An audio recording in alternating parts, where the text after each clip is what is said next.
ఇవ్వడం వల్ల దీన్ని రేపటి నుంచి స్టార్ట్ చేసి జిఎస్బి కంప్లీట్ చేస్తాం. ఇటువైపు అటువైపు.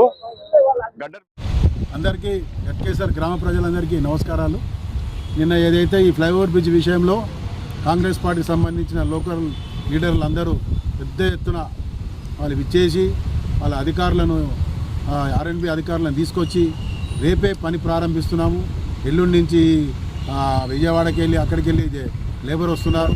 ఈ రోడ్డు పని అంతా కూడా రేపే స్టార్ట్ చేస్తున్నామని ఆ కాంట్రాక్టర్ గారు అధికారులు చెప్పడం జరిగింది. అందుగురించే మేము ఇక్కడ టీఆర్ఎస్ పార్టీ తరఫున మేము ఈరోజు ఇక్కడికి రావడం జరిగింది.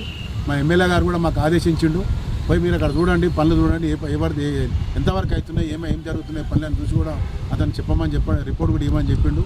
ఎందుకంటే అతను గత 9-10 సంవత్సరాల నుంచి కూడా ఈ బ్రిడ్జ్ విషయంలో చాలా పోరాటం చేసుకుంటూ గతంలో కాంట్రాక్టర్లు దీన్ని నిర్లక్ష్యం చేసినా దాన్ని కొత్త టెండర్ వేయించి ఈ గత 5 సంవత్సరాల నుంచి కూడా ఈ స్పీడప్ చేసి ఇంత పని లాస్ట్ వరకు కూడా ఇంతవరకు కొనామని కూడా పనిచేసిన ఎమ్మెల్యే మల్లారెడ్డి గారు ఆధ్వర్యంలో ఈ పని జరిగింది. కాబట్టి మొన్న కూడా ఈ బిల్లు రావడానికి కారణం కూడా స్వయంగా ఆ ఎంపీ గారిని, లోకల్ ఎంపీ ఇంటర్నల్ గారిని తీసుకొని ఇక్కడ స్థానిక కాంగ్రెస్ నాయకులను కూడా మాజీ ఎమ్మెల్యే గారిని, ఇక్కడ జంగయ్య గారిని, తోటకూర జంగయ్య గారిని కూడా తీసుకెళ్ళి అందరు కలిసిపోయి అడిగినందుకు సీఎం గారు కూడా వెంబడే బిల్లు ఇవ్వడం జరిగింది.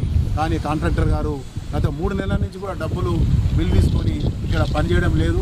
ఏమనంటే అక్కడ పశ్చిమ బెంగాల్ ఎలక్షన్లు వంక చెప్తున్నారు, లేబర్ లేదంటున్నారు. లేబర్ గొడ్డుపోయిందా? అందరు లేబర్ మస్తు మంది ప్రతి ఒక్క బ్రిడ్జిలు కూడా జరుగుతున్నాయి, ఇక్కడ జరుగుతలేవు. కాబట్టి సత్యరెడ్డి గారికి మేము ఇక్కడ ప్రజల తరఫున మేము విన్నవించుకుంటున్నాము, దయచేసి మీరు ఈ డబ్బులు తీసుకున్నారు. గతంలో కూడా మీకు 2 కోట్లు కూడా గవర్నమెంట్ ఇచ్చింది, సుమారు 6 కోట్ల దాకా గవర్నమెంట్ ఇచ్చింది. మల్లారెడ్డి గారు కూడా సొంత నిధులు ఇచ్చారు. కాబట్టి దయచేసి ఈ బ్యాలెన్స్ పని కూడా మీరు తొందరగా కంప్లీట్ చేయాలి, మిమ్మల్ని కూడా మేము కోరుతున్నాము. ఇక్కడ ఉన్న బాధలను కూడా మీకు తెలుసు కాబట్టి కోరుతున్నాము. కానీ కాంగ్రెస్ నాయకులు వాళ్ళు నిన్న వచ్చి హంగామా చేసిపోయారు, కానీ ఈరోజు పని స్టార్ట్ చేస్తామన్నారు. అందుకే మేము ఇక్కడికి వచ్చినాము. టీఆర్ఎస్ పార్టీ తరఫున ఇక్కడ చూస్తే ఎవరు పని లేదు, కాంగ్రెస్ నాయకులు లేరు, అధికారులు లేదు, కాంట్రాక్టర్ ఎవరూ లేరు.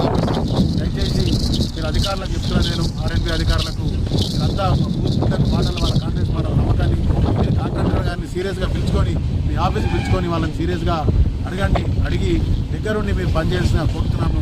లేని పక్షంలో మా స్థానిక ఎమ్మెల్యే గారిని తీసుకొని వచ్చి మీ ఆఫీస్కి వచ్చి మిమ్మల్ని పెద్ద ఎత్తున అక్కడ ఆందోళన కార్యక్రమం ధర్నాలు చేస్తామని